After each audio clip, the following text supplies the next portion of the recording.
The first rays of sunlight pierce through the morning haze and illuminating the limestone faces of the Great Pyramid of Giza.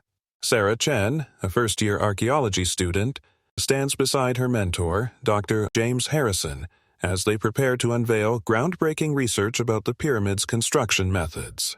Advanced LiDAR scanning equipment surrounds them, its precision promising to unlock ancient secrets. Archaeological evidence indicates the Great Pyramid was built around 2560th BCE during the reign of Pharaoh Khufu. The structure rises 481 feet high, originally measuring 756 feet at its base, with blocks averaging 2.5 tons each. Dr. Harrison's team has discovered tool marks and construction ramps that conclusively demonstrate how ancient Egyptians moved these massive stones without modern technology. 3D modeling reconstructions reveal an intricate internal ramp system, spiraling upward through the pyramid's interior.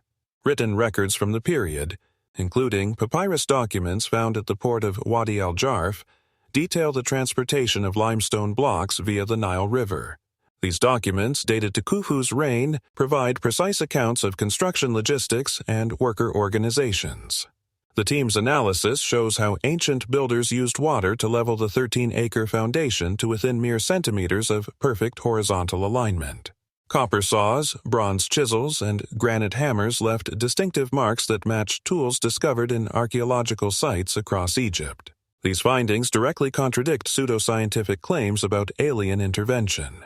Sarah observes as ground-penetrating radar reveals a previously unknown void above the Grand Gallery. This discovery presents an ethical dilemma. Investigating could damage the structure's integrity, while leaving it unexplored means losing potential historical knowledge.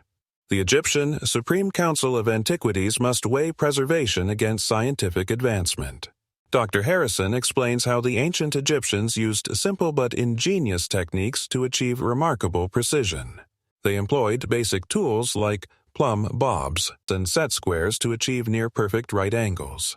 The outer casing stones were cut at precise angles to create the smooth faces of the pyramid, with gaps between stones measuring less than 1/50th of an inch. The research team's findings demonstrate how the builders used astronomical observations to align the pyramid's sides with the cardinal directions, achieving accuracy within 1 degrees.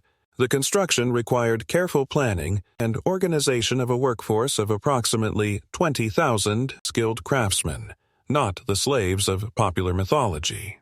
Sarah must decide whether to support her mentor's proposal to explore the newly discovered void or side with conservatives advocating minimal intervention.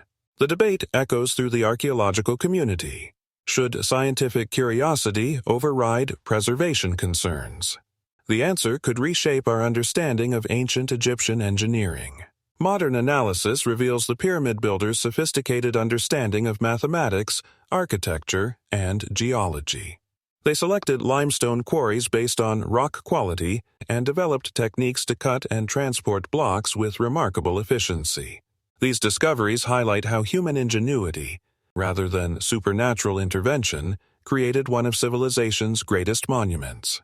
The morning sun now fully illuminates the pyramid's weathered face, as Sarah contemplates how each new discovery adds to our understanding while raising fresh questions about the boundaries between preservation and exploration in archaeological research.